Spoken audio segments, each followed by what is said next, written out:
Would you rather be thought to be too liberal or too conservative? The question would go to me as well. Who are your people? I think often this is useful to think of. For me, at least, I've noticed throughout my life there are sorts of people, public figures, whatever, who feel like someone I'm comfortable with. And it's not Mm. necessarily that I've associated with them. They could be academics. I have not really associated with academics, but I feel like they're my sort of person, whatever that means. And I think it's really useful in terms of what religion or denomination or church or cult or political whatever interests and organizations one finds themselves aligning with. That's partly in the background. Is who feel what people feel like your people. What people are you comfortable with? Okay, so here I read who's this org for? Who is it not? So I guess, Oh. and that's the who is it not that makes that maybe interesting. Does it need to be cooler? Does the That's organization need to be because I cooler? can imagine it being too. There's, I'd be afraid of it if I was trying to start something like that, that it would never really have a like my show. I wanted Mm-hmm. my show to be really vivid and bold, and it's a Mm-hmm. struggle to make it vivid and bold. Mm-hmm. And it's hard to be boldly ambivalent, to be Yeah. vividly inclusive, to genuinely be trying to integrate things, um, and to make that exciting. Yeah. I'd like to do that antagonistic music series. I have to think of how to brand it, but Yeah, well, I'm here anytime you wanna bless someone with some rock music. I think that I think it could unify the universe to have people constructively arguing about music. Oh, wind, you smell a cigar again, but I'll still blow a kiss your way. The rumors are true, we're steadily smothering you, but it's my breath stolen today. Not for the And I do my clappy thing because I have to sync the Check, thingy. check. Hmm? Did I just Oh, I blow was just something? checking on my side. Okay, yeah. So, um, yeah. Well, it's good. I haven't actually recorded a podcast in about 3 months, I think. So it's always good for me to go over what I'm up to, anyways, and to get my Absolutely. brain in gear. So, I guess you just asked me if yeah, I a number of years ago I started. I did one episode, and then I lost the nerve. I was just thinking about what was it specifically? It had, I mean, it was just basically being the fear of being misunderstood on the Mm-hmm. internet, right? Was the main concern. And I thought at the time, I thought what I was doing was so revolutionary that it would pick up and become famous, and then everyone would know me, and then the people who didn't like me would come over and burn my house down. And then I realized, no, nobody's watching my podcast. It won't matter for ages. So let's just hope that by the time they come after me with pitchforks, I'll have it'll be worthwhile. So it'll be worth getting chased out of town. Yeah, well, I think you're in good company there. I mean, I don't know how much exploring you do on the internet, Quite a but there are bit. a number of people. Okay, so I you know. probably know by now that there's a number of people in your camp who are being just as boldly ambivalent, shall we say, as you, and They're that's a more, really they're good less thing. bold though. I mean, they're more bold. They're more bold. Yes, mine's Sure. cowardly ambivalent. Cowardly. I It's wouldn't not. say so. Yeah, To put anything out there at all, Julian, is pretty bold to me because I understand and resonate with the fears that you're talking about. yeah, yeah. Anyway, so I guess I always forget or often forget to do a proper intro. And so the intro is, I'm Julian. My channel is Boldly Ambivalent. Um, Today I'm talking to Alma Cook, not Alma Cook, not Alma Cook. Alma Cook. I practiced because I knew I'd get it wrong. If right? Where did you practice from? Where did you hear it? Did you just like Google me saying my own name? Oh, I've watched a bunch of podcast Oh yeah. stuff, and okay, that seems to be it. And I People have their err. own spin on it. And you know what? You get old enough and it just rolls off your back. You don't care how people say your name. So Yeah. Oh, I I think appreciate the that's practice. good. But okay, did it work? Did I Oh, it worked. like You got all it. of us? A plus. Okay. A Okay. plus. Okay. Okay. Um, yeah. Well, I like to try, anyways. At least go for effort. Yeah. So the podcast in general is where I talk to people, usually one on one, and go for an extended period of time, try to understand their perspective on something, whether it's a career or a skill or something unusual about them or that would be seen as to be unusual. I want to understand first and foremost as best I can what it's like to be them. Sometimes it's more practical, sometimes it's more theoretical or psychological, philosophical. And aside from that, I want to have conversations that are honest and humble, and where I, as much as possible, we feel free to express whatever, but nicely.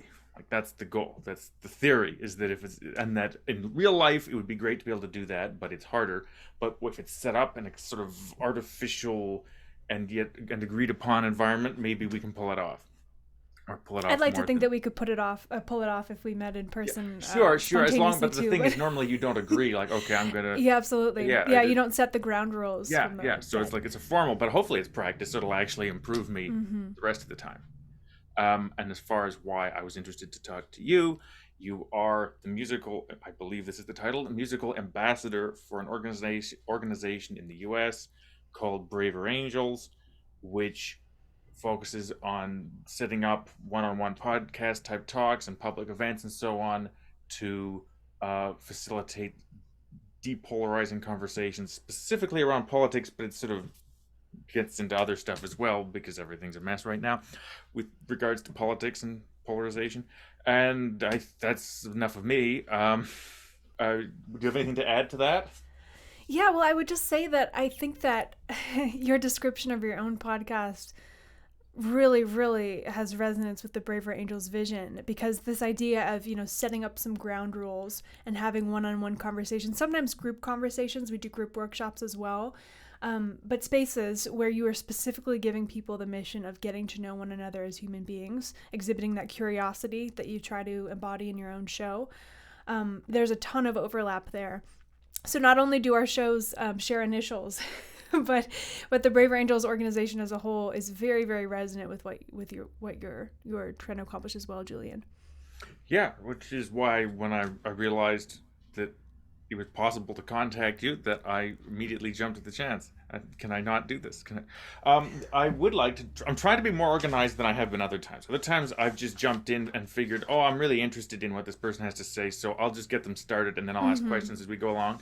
And it works, but I don't have thought out questions, and there's a benefit to having thought out questions. So I'm trying to be more prepared. I And not agree with that. Yeah, it's hard to strike that balance, isn't it? Because sometimes I get really in my head if I'm interviewing someone and I have these like scripted questions. Mhm. I kind of freak out if I deviate a little bit, and that's no fun. But there's a happy medium, and I have faith in you, Julian.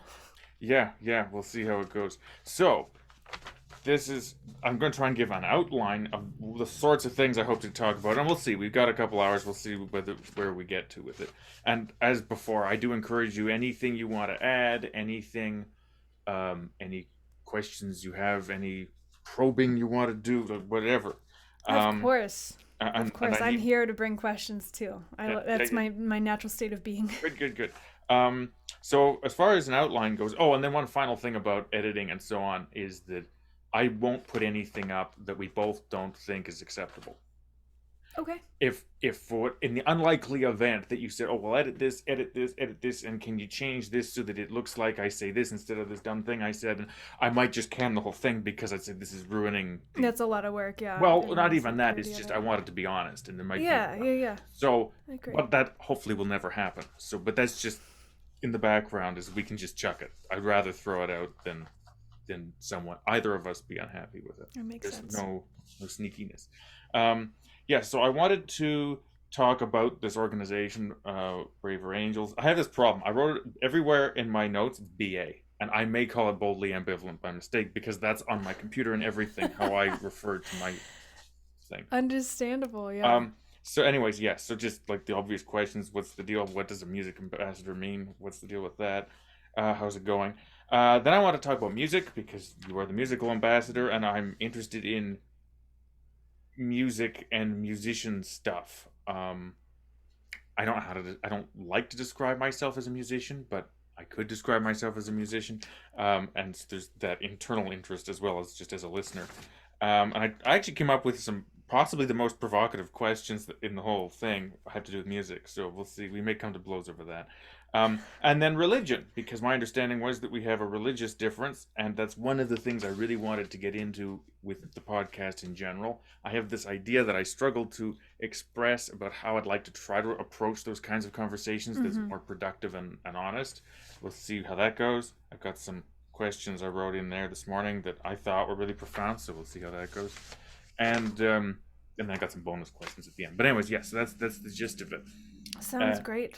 I, I'm I'm all in. I'm already. I get nervous whenever I realize I've been talking for a long time on the podcast. I understand that. I resonate with that so much, especially when I'm on stage at a show and you're doing the little between the song banters, Hmm.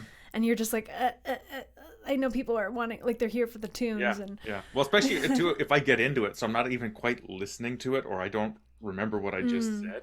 I yes, think it yeah, it's made like sense. driving. You're like driving down the road, Yeah, and you're yeah, like, yeah, oh shoot, like I haven't, I don't remember the last 5 minutes. I don't think I've run over anyone, but I'm I not don't sure. think that I've gotten into any like fatal accidents. Yeah. Um. Okay, so I have a couple things and we can Sure. both address these before we even get into the rest, but to hopefully set the tone. The tone being it's about the organization, it's about music, and it's about religion, and it's about common ground as well as differences. And since it's a political organization, what personality goes along with what political thinking. Anyways, so I'm just going to read out a bunch of these just again to set the tone. Would you rather be thought to be too liberal or too conservative? Question would Mm, go to me as well. Um, who are your people? I think often this is useful to think of. For me, at least, I've noticed throughout my life there are sorts of people, public figures, whatever, who feel like someone I'm comfortable with. And it's not mm, necessarily that I've associated with them. They could be academics. I have not really associated with academics, but I feel like they're my sort of person, whatever that means. And I think it's really useful in terms of what religion or denomination or church or cult or political whatever interests and organizations one finds themselves aligning with. That's partly in the background. Is who feel what people feel like your people, what people are you comfortable with, and then and these may be kind of superficial questions that you can improve on. Are you a liberal conservative or a conservative liberal? You could be something else entirely. These are the things that came to me. So that's a big. oh, those are great. Those are really, really good starters, especially that first one. Oh my gosh, I kind of flinched. I was like, Would you I don't rather know what be to too say. liberal or too? Yeah, well, that would. Yeah, I thought quite a bit about that one. Oh, I Um, can't wait to hear your response to it. Do you mind if I dig into that a little bit? you're the guest. You're supposed to.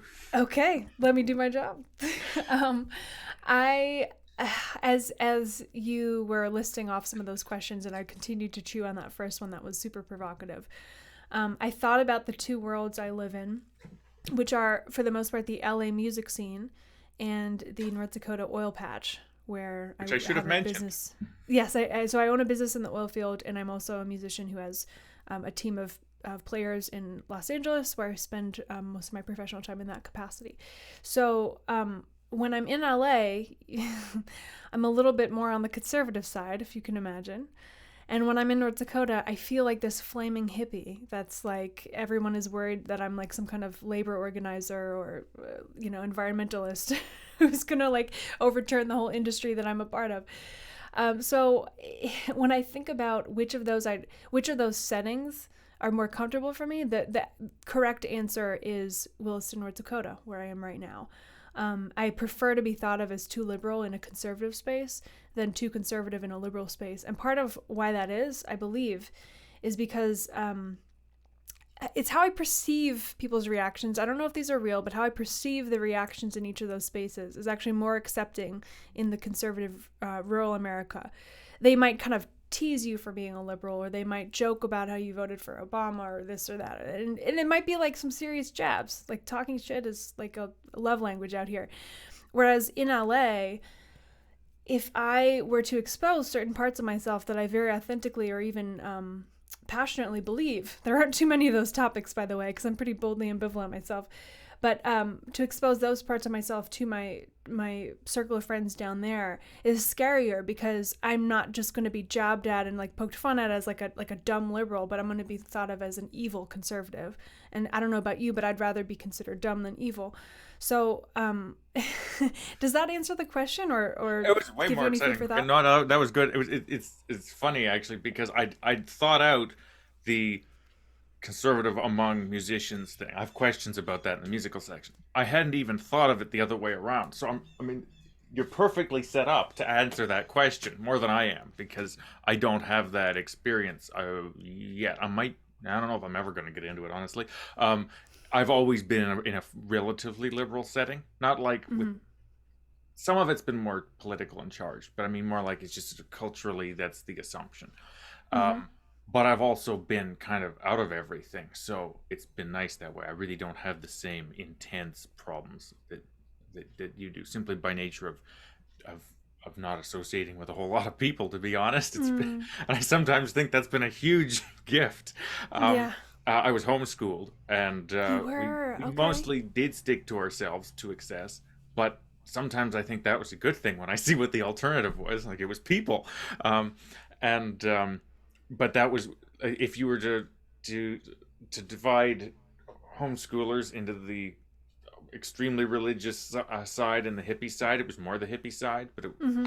um, and yeah, so my answer would be, I think, having not had the chance to actually test myself the way you have, that I would prefer to be the liberal among conservatives. I consider myself to be, have not that I've been hugely political, but I would have thought myself more constitutionally liberal in terms of liking.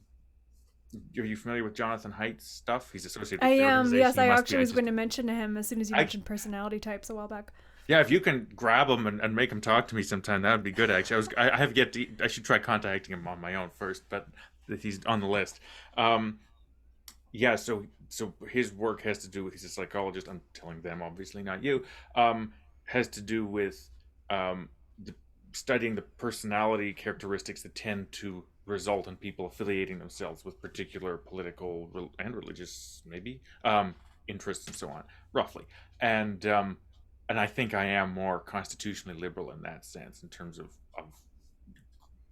not quite artsy stuff, but some creative stuff, being more of a, I think, empathic wimp, uh, less I'm completely organized the opposite. and so on. Hmm? I'm actually, I find it really challenging. I often tell people that if my husband were a musician, I would never have married him, because I'm not really drawn toward artsy types, at least in that romantic sense.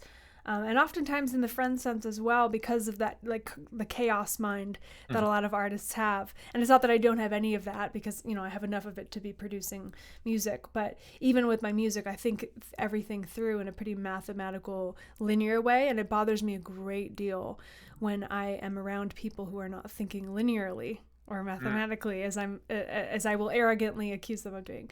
So right. Well, yeah, I would say that we're probably mirror images of each other, because neither of us sound like we're that extreme.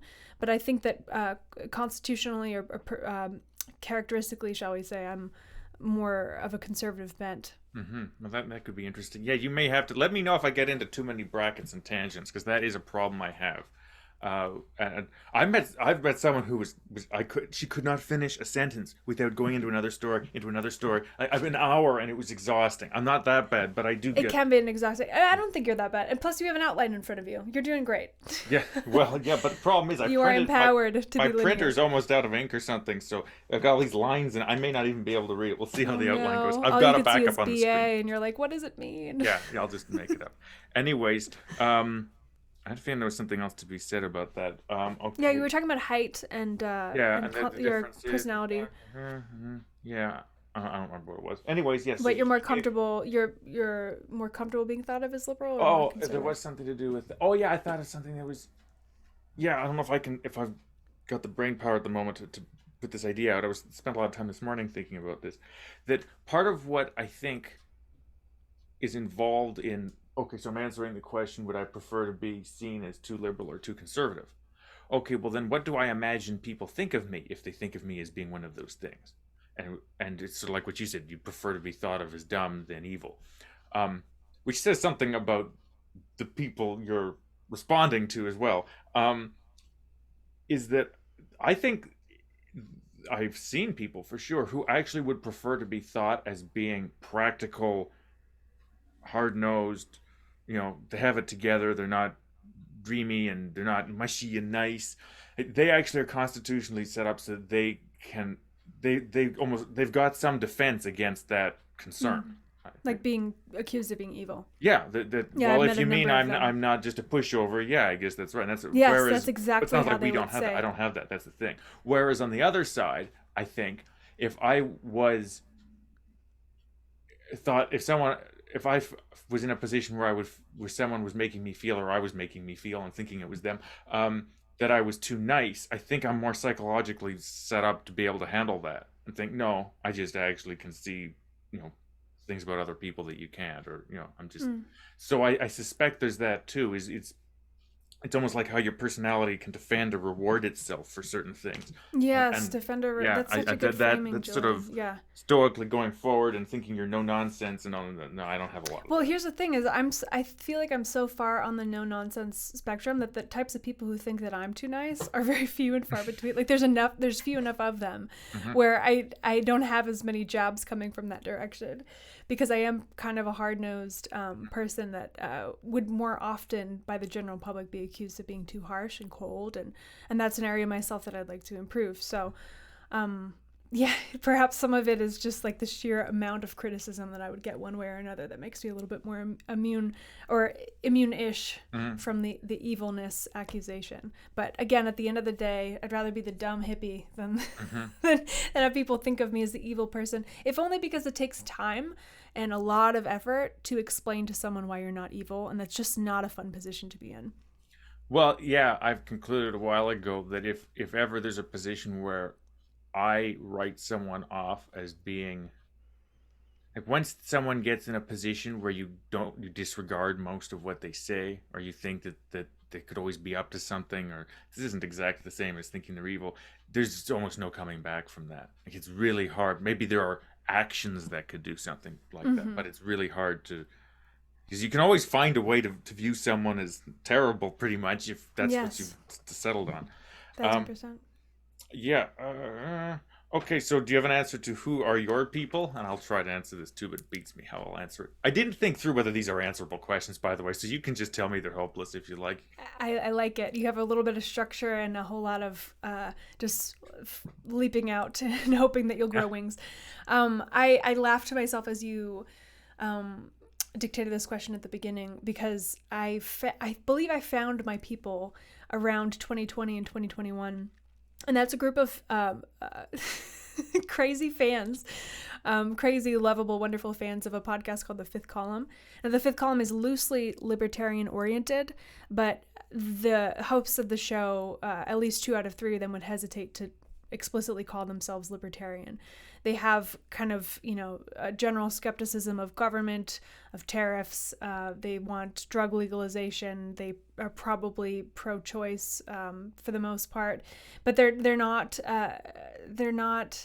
convinced that they're right about everything. And so it's hard to nail them down on any one point and be like, this is where, the host would draw the line in the sand, because honestly, they're pretty open people.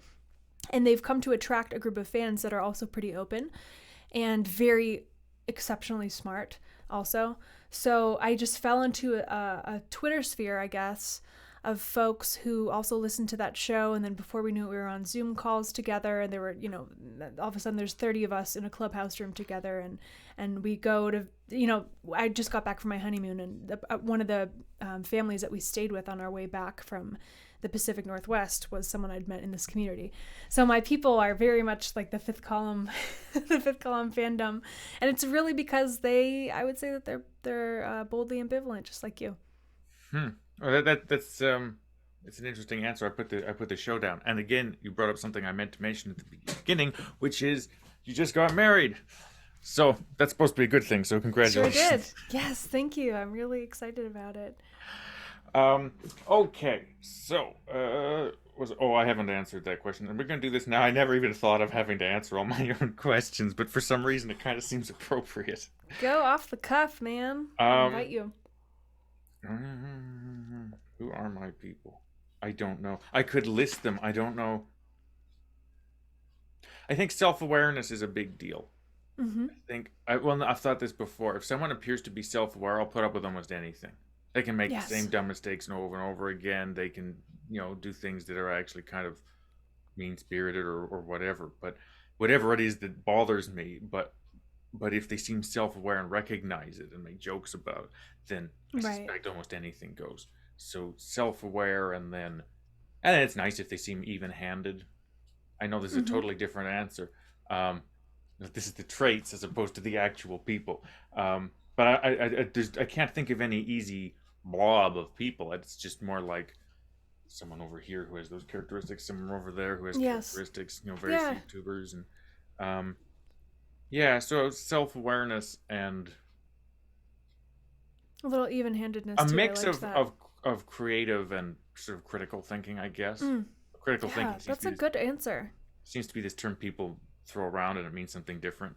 I suspect you get a new textbook of some kind every year that has a different definition of what critical thinking is. But yeah, I don't know. I'm trying to think if that's a cheap answer, if there's a way I can improve on it. But yeah, I think, yeah, and I don't, I and as like I it. say, it's I'd probably to a co-sign it. fault. Like you could seduce me with those characteristics, even if you were up to no good. Um, okay, so what's the deal with this not boldly ambivalent braver angels thing? Wasn't there a third question, or was There, am I imagining that? oh, there was a bunch, but they kind of overlapped. Okay, so Mm. it was: would you rather Okay. be too liberal or too conservative? Who are your people? And are you a liberal conservative or a conservative liberal? And you answered that, and Oh. then you answered Okay. it for me Yeah. too. So I figured we can go on to the next. Yeah. Yeah. No, Um, good point. I was just making sure we were, yeah, staying on the just holding tracks. me to this. This is Just totally. holding it to your faded, semi-printed outline. Yeah, yeah. So Braver Angels, you gave a pretty solid introduction, I would say, of it at the beginning. Braver Angels' mission is to simply build a house united. And this is in the United States of America that we're working at the moment, although I could imagine us expanding internationally. It was founded by a couple of marriage and family therapists, actually, if you can believe that. And so a lot of the structured settings that Braver Angels tries to facilitate are similar to what you might find in a marriage and family counseling setting. Really oriented toward listening, really oriented toward understanding the quote-unquote other as an actual human being first and foremost before you make any judgments. And really oriented toward introspection too, and trying to see where you might be hasty in your judgments or part of the polarization problem. So one thing I've noticed being a part of Braver Angels, we all hate the polarization problem. We all just think that someone else is responsible for it. Mm-hmm. So one thing that I have loved to notice that Braver Angels does is really encourage people to depolarize within, which a lot of people want to do in theory, not a whole lot of them want to do in practice always. So this manifests itself in some one-on-one workshops. You and I might sit down together and work through a script. It feels kind of fake at first, but then you're like, oh, this structure is really helpful. Or we might be part of a 12-person group workshop where we're all working through either a particular political issue that's local to our town, or perhaps a broader political issue that's been really eating people up inside across America, with the goal of finding common ground, or at least just better understanding the other. There are also debates, which actually, interestingly enough, the conservatives in the Braver Angels community gravitate toward those debates a little bit more than the liberals do. That gives people a chance to challenge one another in a really civil, again, well-structured setting that is oriented toward goodness toward one another and not animosity. So I'm trying to think of what other, we have a podcast, and then finally I would say we have the music team, and that's where I come into play. So I am the co-chair of the Braver Angels music team and one of our musical ambassadors. And with the music team, we are trying to meet people in their hearts and engage them emotionally and artistically in ways that are similar and resonant with what Braver Angels is doing in those other workshops, where they're kind of maybe more cerebral. There's definitely an emotional component to those workshops too, but that the arts reaches people in a way that other media can't. So we are trying to cover that ground. We've got a songwriting community where people meet on a monthly basis and exchange songs and feedback and talk about what does it mean to be a red or a blue artist. Red and blue is the dichotomy that we refer to in Braver Angels. We don't use liberal or conservative so much, or Republican, Democrat. We just try to stick to those colors. And then we've got musical ambassadors that we try to recruit. If you happen to know any famous musicians, or even grassroots musicians that are embodying the cause very well, send them our way, because we want them on our team, and we want to be able to co-promote them and put their work forward as an example of what it can be, or what it can look like to set a good example on social media, and be someone who is building a house united, either in overt ways or subtle ways. Those are a few of the things that we're up to and some of the things that the music team is doing, but I am aware I've been talking for a while, so I want to let you react to that. Well, in fact, I have a few questions, but first off, I've been told by Zoom that I've got a handful of minutes left for this chunk, so I'm gonna. No problem. Okay, so I'm gonna. We can actually keep. What does a musical ambassador do, and what do they? What qualifies? Who qualifies? I mean, like, what's? I still don't understand. Well, as in most things related to music, it's a pretty squishy concept. So you'll forgive a little bit of ambiguity here, hopefully. But I would say, first and foremost, a musical ambassador, the people we're looking for at Braver Angels to recruit as musical ambassadors, are people who embody the Braver Angels principles of unity and common ground, or the seeking of common ground. You can be very conservative or very liberal, but like that striving to see the humanity in the other. Embody that principle either in social media, like their online behaviors, their in-person behaviors in some effect, or even their music itself. So we're looking for basically models, character models, because we all know, if you have a 10-year-old daughter, who is she looking up to? Well, it's not you as the parent. She's looking up to BTS or Harry Styles or whatever celebrity she finds attractive that day, whether attractive because they're a cute boy or attractive because they just have a music that she resonates with. So because music has that power to draw people in a way that a lecture or an essay perhaps doesn't, we want to leverage that cultural power that musicians have, that captivating, almost like, I hesitate to use the word witchcraft because it sounds kind of dark, but like there is something magical and something kind of like mysterious about the power that musicians have over people as influencers. Now, the word influencer kind of gotten a weird rap because we associate it with people selling, diet teas on Instagram. But when I say influencer, I mean people who are directing their followers, their listeners toward a better way of engagement. Does that make sense? Yeah, it's starting to. So then a musician, see, I had this image, and this was a concern as well, of these musicians who, like, all their songs were about how everybody should get along.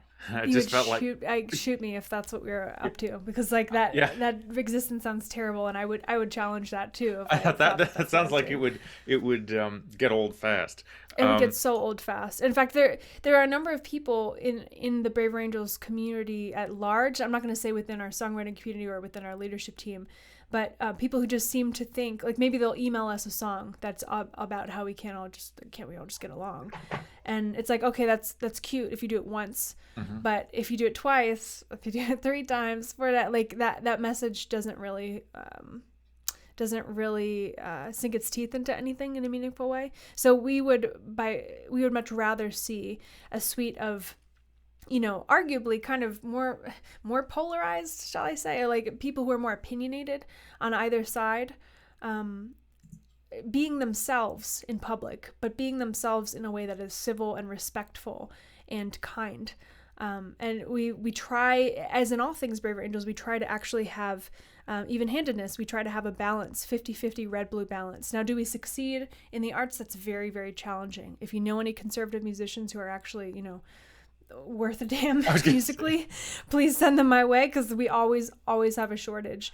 But that's not a reason to stop trying to find them, or to stop trying to help conservatives feel at home in the arts world, and certainly not a reason to tell anyone on either side of the aisle in the arts that they should mistreat people on social media. So it's always an uphill battle to have that balance, and of course we're not accountable for everything our musical ambassadors say or do online.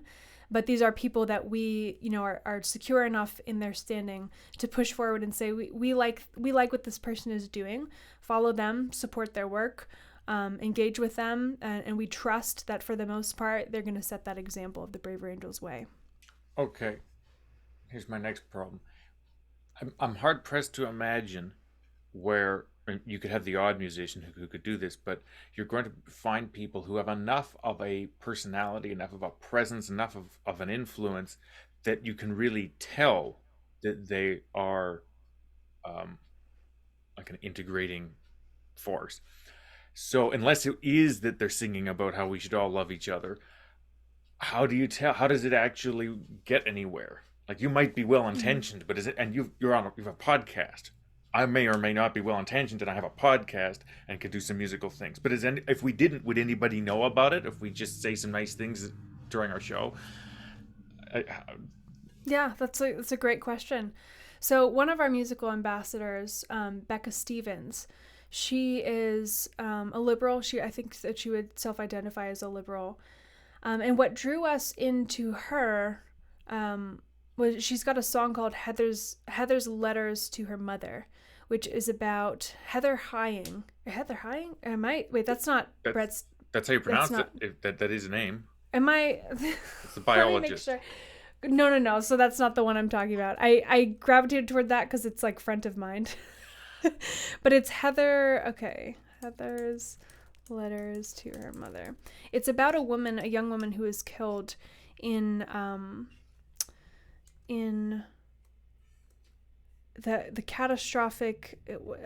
There's a protest happened. Oh my gosh, I'm just gonna stumble through this because I've completely Oh, forgotten a was bit this about this. the thing, the tiki torch thing? Was that a Heather? Or am I thinking of the wrong thing? I don't No. think Okay. so. I didn't follow this particular protest enough to say. Okay. I try not to follow the news. So So I think Heather Heyer was her name. Heather Heyer. okay. And it's spelled kind of like Hying. But yes, so she was killed at the Unite the Right rally in Charlottesville, Okay, that was Virginia. the tiki torch thing. Oh, it What was. about Okay. something? Yeah, I thank God that I just didn't know that because I didn't spend my time like looking at pictures that ugly protest or that ugly day. I'm not saying the protest was ugly, but it was just a very dark day. So Heather Heyer was killed. I think she was run over by a car at 32 years old. Right, right. Yeah, She yeah. was protesting the rally. And so Becca Stevens wrote a song about this. It's very poignant, and it talks about it's written from Heather's perspective, speaking as if writing to her mother, in retrospect, about a number of things related to the political climate and otherwise. So it's pretty clear that this is a song that's in support of in support of like not killing people for one. But it's pretty clear, like if you were a conservative, you would look at that and be like, yeah, the person who wrote this probably isn't a conservative, because they're focusing in on someone who is a target of a conservative group. Now, could a conservative musician write that song? Absolutely. Is it likely? I don't know that it's maybe the first thing that they would write about. But first and foremost, the song is really about the humanity of this woman who is killed, and it's a piece about the dignity of anyone who has an opinion. So you might not agree with Heather Heyer's perspective as she was protesting that day, but certainly it's beneficial to all of us to reflect on her right to do so and to mourn the loss of this young person who was needlessly killed that day. So does that make sense? So there's an example of like a song that would not be like let's all get along, but would still be very respectfully human oriented as it touches on politics. I think was going to so. say respectively political, but I mean, it's not even quite political. I would say in that environment, if it didn't take any cheap shots or make any hasty associations with who caused her death, then it would already be doing something good. And one thing, I don't want to get lost in the weeds, but I don't believe she was targeted by a group. It was by no, I wouldn't go so far to say that she was targeted. I don't know the details of that incident, but what I do know is that the song doesn't make those hasty assumptions about the who, what, when, where, why, and it certainly doesn't say, oh, we should make XYZ illegal as a result. Right. Another thing that I know about Becca Stevens is that she grew up, or at least is part of a community that is quite bipartisan. I believe one of her parents is conservative, and maybe the other is liberal, or maybe a step parent, or somebody that she's very close to. We talked about this with her when I was on an introductory call. But it's very clear, anyone who speaks to her knows that she is not trying to dehumanize conservatives. And certainly not liberals either. So that's somebody who, in a very like quiet, strong presence on the internet, has decided to not be throwing stones, even as her audience might want her to, because it's very satisfying to see people take cheap shots. Okay, so what I take from that is that yes, it is difficult potentially for someone to do this position of musical ambassador, and and to successfully perhaps convey their intent, their unifying intent, but they try anyways. Like Mm-hmm. it is difficult, but it's an interesting idea. It seems to me that more broadly, why it would be good to perhaps to go beyond musicians. Like I would think I had a note. Um, I know people who would object to this, but um, which was somewhere comedians conceivably. Arguably, to some degree, they do it, even though it's in an inflammatory way, right? Because usually they take Yeah. the ones I like take shots at everybody. It's equality through. Are you an insult. Andrew Schultz fan? I am actually, Yeah, mostly for his he's the improv gem. stuff. Not, I haven't watched as much of the like the actual planned shows, but the ones where he's just makes fun of random people in the audience. You might appreciate his bit on abortion, actually, from his recent special. Mhm. It made the rounds. It was, I think, banned from a streaming service because the streaming service didn't want to place that bit. So you think that's in because the I knew special? that he'd bought his show back from someone. So you think Yeah, that's he why. bought that was what it was over. And if you listen to the bit, it's really interesting because you don't know what side he's on. Like he's really just taking shots at every side. And I'm not smiling at the fact of abortion or anything like that, but I thought it was very cleverly done. And I could see how it would actually be like kind of offensive to everybody, which is sort of the comedian's job, right? Yeah, yeah. But our scope of like we can't reach everybody. One surefire way to fail in a business or an organization is to target everyone. So right now we've just decided, musicians are our bag, but we get inquiries all the time about theater. That's probably the first next step we would make if we were going to expand. Certainly we get inquiries all the time about the visual arts as well. And I think comedians, it's a fantastic idea. So I don't disagree with you on that. I wish we had more capacity to run ahead with that. Although, I mean, you might just be digging yourself into trouble because, as I say, it's not like they're nice to everyone. Right. They're nasty to everyone. So it's not Yeah, it necessarily could get what dicey. you want. Yeah, it could get really dicey, but But I mean, yeah, Brave Rangers takes risks. it sounded like celebrities, like preferably celebrities of substance, Hmm. would be is sort of what you're looking for. So how did you come to be involved with them then, specifically? Well, so I don't know what was going on in Canada in the heat of 2020, but around June, things were very, very hot in the U.S. Oh, okay. Culturally and politically, and the death of George Floyd was causing a lot of people to be in a lot of pain. And I was, at the time during that summer, I was living in Los Angeles, and particularly down the street from me, I mean, there were dumpster fires. There was just a lot of activity that made people in that area feel unsafe. And also, I mean, they understood and resonated with some of the behaviors as well, because there were many people who were participating in some of the demonstrations that were happening. So I was feeling pretty isolated. I mean, I mentioned at the top of the show, I'd rather be considered a liberal in a conservative space than a conservative in a liberal one. And if there's any time where that could be most true, it would be in June of 2020, because I sure felt like everyone in my life who had any knowledge of the political nuance that I was aiming for, or the conservative values that I do hold, thought that I was evil for holding them. And I had some very close friends in particular who didn't take well to even hints at what I believed, or even just lack of saying such and such a thing on social media. It rubbed them the wrong way. So I was feeling very isolated, alone. My closest friends, save for my best friend Chris, who's my music director, were kind of just suddenly not safe spaces for me to be myself. And I was stewing in a lot of podcast activity at that time. In particular, I was listening to the Glenn Lowry's show. I regularly listen to his show. You were nodding. I assume that you know who he is. So he's a loosely conservative-leaning economist and just very thoughtful guy. I think he's at Brown University. And he had a gentleman on his show called John Wood Jr., who I learned lived in LA. He was a representative of Braver Angels. And John challenged Glenn on some of the strong views that he was voicing during that time. Glenn was voicing a lot of things that I resonated with, just frustrations with violent demonstrations, which I still, those I'm not pro-violent demonstration. I'm not going to pretend that I am for anybody. And Glenn was basically saying, well, how can we make a seat at the table for these people when this is how they're behaving? Like, they've shown us that they don't want a seat at the table, because if this is how they want to have discourse, well, then they're not interested in civil discourse. And I'm throwing up my hands and saying, like, there's no shot at unity here. And John pushed back. I'm getting chills even, remembering this episode. John pushed back and said, no, there are brothers and sisters, and we have to keep fighting for unity, no matter what we believe. And John is a black man. Glenn is a black man. John, he just had such a way with words, used some biblical references as well that were very meaningful to me. And I was crying in the kitchen as my roommates are around me doing their thing. And I'm like, oh, my roommates probably hate me right now for these beliefs I hold.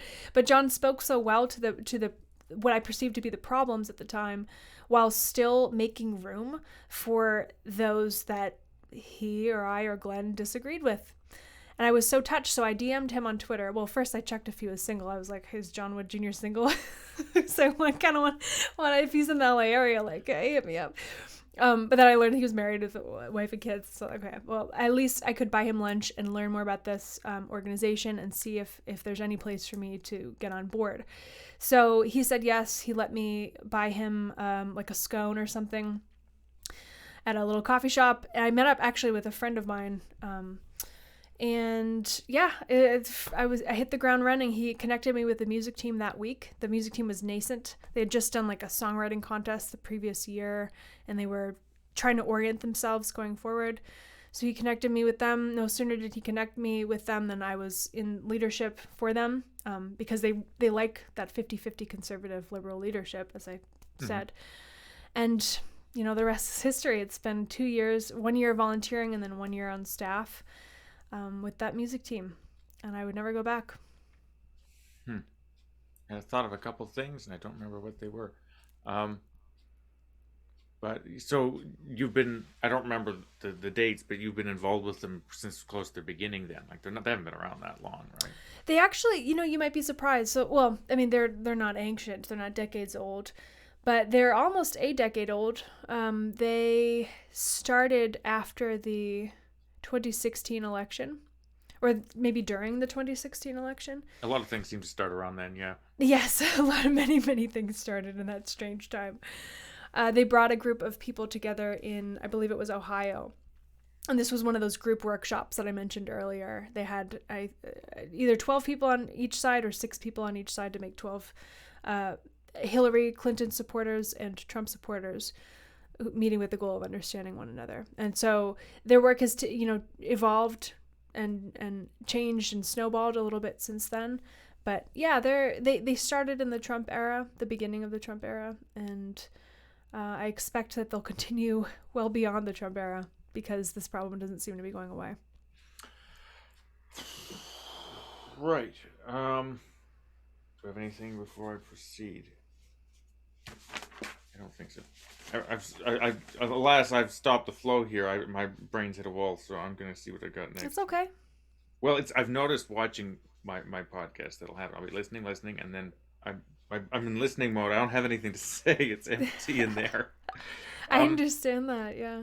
Okay, so here I've written, who's this org for? Who is it not? So I guess, and it's the who is it not that makes that maybe interesting, because should everyone sign up? Wow, that is such a good question. I thank you for asking me that. I think that we've wrestled with this since our inception, and I think ultimately what we've decided is that it's not for everyone. Mm-hmm. Now, we used to think that it wasn't for everyone in the sense of, if you're a libertarian or if you're part of the Green Party, then you don't fit into the Republican Democrat bubbles, and therefore, there's not as much of an explicit slot for you to slot into. You're not polarized enough. You're not polarized, perhaps, yeah. Maybe you're not sufficiently represented out there to even be polarized, but I think that increasingly that isn't the audience that we believe we're not for. We invite libertarian. I mean, I'm a libertarian myself. I'm not a Republican. And we invite people on the Green Party, and dare I say, socialists and, there's no belief system that we believe is beyond the pale, or doesn't have a place in, for example, a debate or a workshop, or a musical ambassadorship even. But if somebody isn't interested in pursuing unity, or if somebody believes and refuses to change their mind about the belief that what unity means is you coming to my side, then Braver Angels doesn't really have much to offer them, because Braver Angels is a space to listen and understand the other side. Now, could they get something out of being amongst us? Yes. Are they welcome? Yes. But would they enjoy it, or would they find it enriching? They would probably find it more frustrating than anything. So I don't know. I I wrestled with this a lot, because particularly in the music community, we get a lot of applications for our Artist of the Month program, which is where we just do like a full-length interview with an artist. And a lot of these applications explain, oh, I'm a unifying figure because I'm pro-choice, or I'm a unifying figure because I, don't support XYZ issue that's in the atmosphere right now, and clearly like that's a human rights issue. So like being pro trans rights equals being unifying. And I'm like, okay, like you're absolutely 100% entitled to those beliefs, and I support your right to believe whatever you want. But if you believe that that's unity, and you expect that all of society comes along with you, and that's the happily ever after, well, that's not really our happily ever after. And if after talking that through, you decide, oh yeah, like I can kind of see that perspective, and I am willing to listen, and I am willing to be in a room with a Trump supporter. God forbid, a Trump supporter. What? Then, okay, then this is a space where you might find yourself at home. But if even the idea, and like for some reason the Trump supporter thing is very inflammatory to people of this point of view, like the idea that they would associate with someone like that or try to understand them, if they can't even wrap their head around that, I don't know that there's much we can do for you or with you. We're not giving up on you. We're just, now's not the time. Does that make sense, Julian? Yeah. And it's interesting because my concern from my research of Braver Angels was that it didn't have enough bite to it, so to speak. Some could say that about your podcast too, yeah, right? Yeah. Well, that is and it may yet be that, because there's a phrase I think my dad came up with, although he claims he didn't now, which is liberalism with teeth, which comes up in my mind a lot. But is that if it's all just trying to be nice in a let's talk to each other and so on, that how good is it at excluding the people who will just poison it? Like it's actually, that's a great point. I don't, and so that's why I thought you can't just say who's this for. Well, it's for anyone who, and then you just sort of describe this vague cloud of anybody, right? Yeah. But no, you have to actually yeah. Otherwise, it isn't something. So no, that does make sense. And I don't know if there's anything to be said about this now. Well, but I think where we draw, I like what you're painting a picture of very clear boundaries. These are the parameters, these are the ground rules, and if you break them, well, sorry, like I hate to evict you out of this workshop or like whatever it is, but you don't get to play in this sandbox if you're not going to stay inside the sandbox and behave. So I've never actually witnessed someone getting kicked out of a space like that, because you know what I think, Julian? I think these spaces are oddly very seductive once you're in them. And even if from the outside you're apprehensive or you kind of flinch at the idea of talking to a Trump supporter, once you actually get into the water, it's not that hard to stay in. So once you're in the room, my experience is that it's okay. But I think that, yeah, I think that we need to be protective of the space, because if we let everybody in, as you're saying, it would be poisonous. I guess the question is, what does it mean to be let in? And we benefit from having a very vague, like, in. I mean, if you are on our mailing list, are you going to poison the well? Probably not.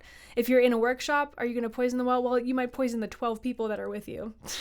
But even then, like, I think that they'll get over it and they'll recover.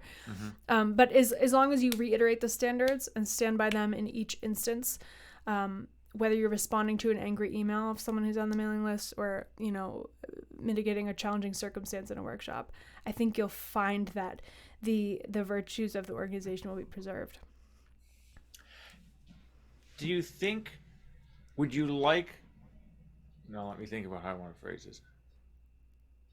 Another potential concern that came to mind for me would be that this would be an organization that only appeals. Is it predominantly conservatives? It's actually predominantly liberals. Oh, interesting. Okay. And progressives, yeah. You'd be surprised, because I thought going in that it would be predominantly conservative, because I'm the only one who wants to talk to like like the other side. Yeah. The other side will like eliminate me. But what I found is it's actually our demographics currently are a little bit older. So That's I guess what I was about to ask next. Are you the youngest? Yeah, you would say that they're like, no, I'm not. Well, yeah, the youngest. I'm the youngest on my the team. youngest. No, are the liberals older? Yes. Is it old liberals and younger conservatives?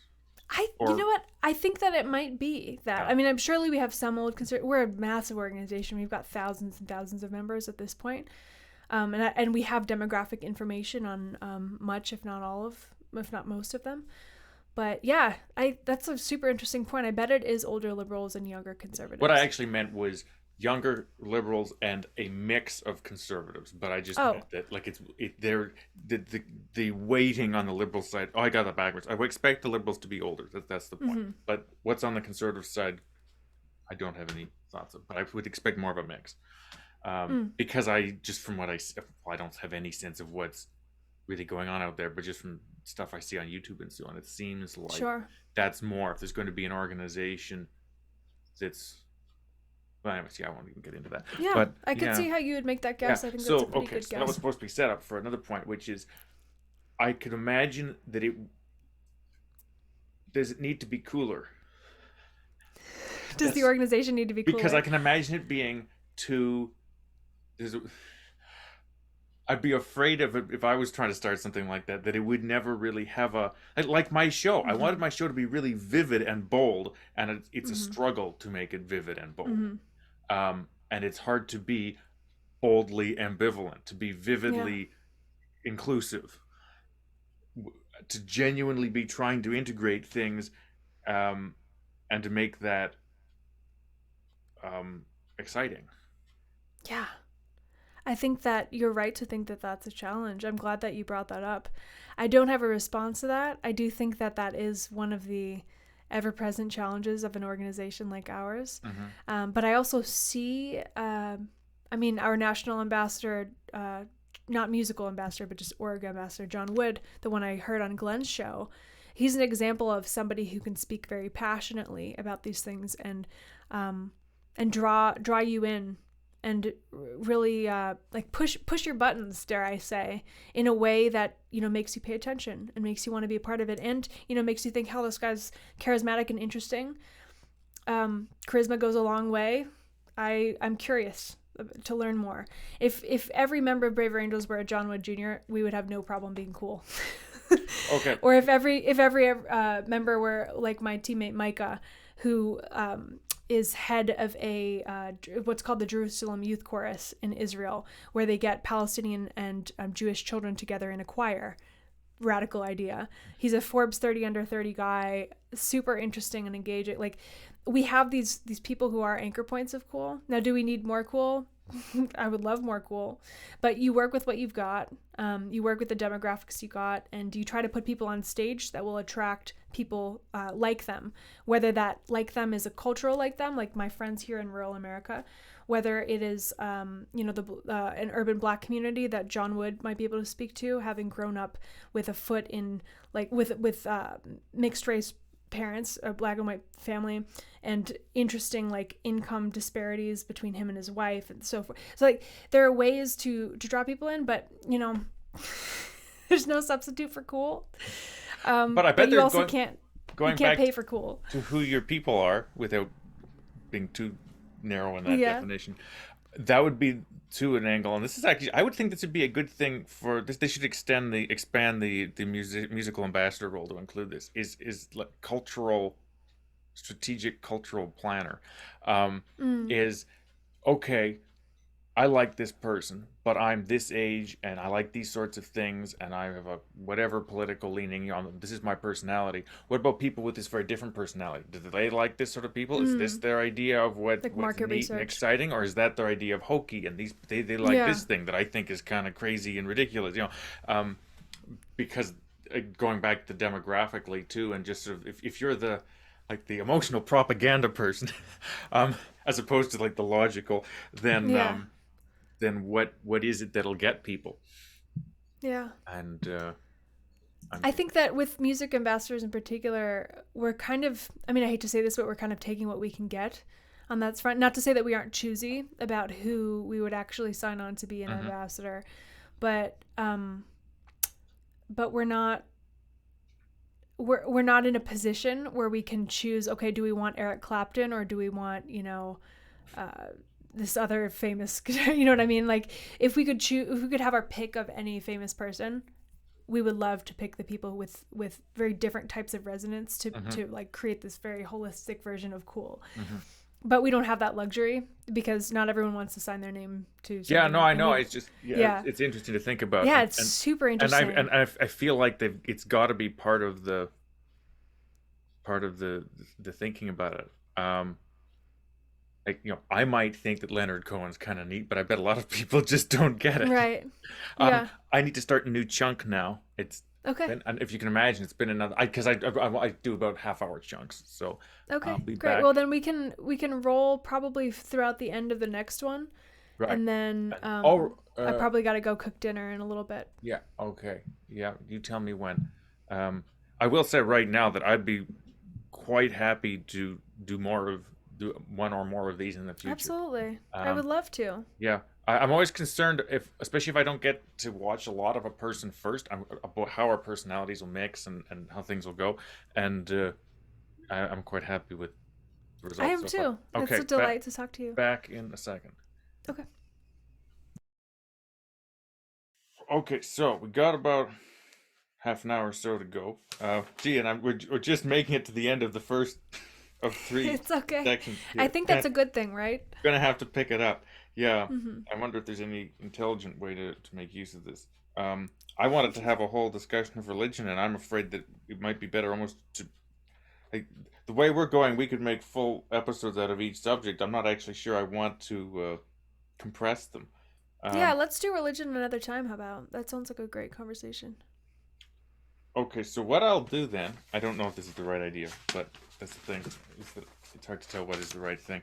I'm just going to read out, if I can read this, everything else I had planned, and then you just pick stuff. Okay. Okay, and that way people will get a teaser of the thrilling things that will perhaps come in the future.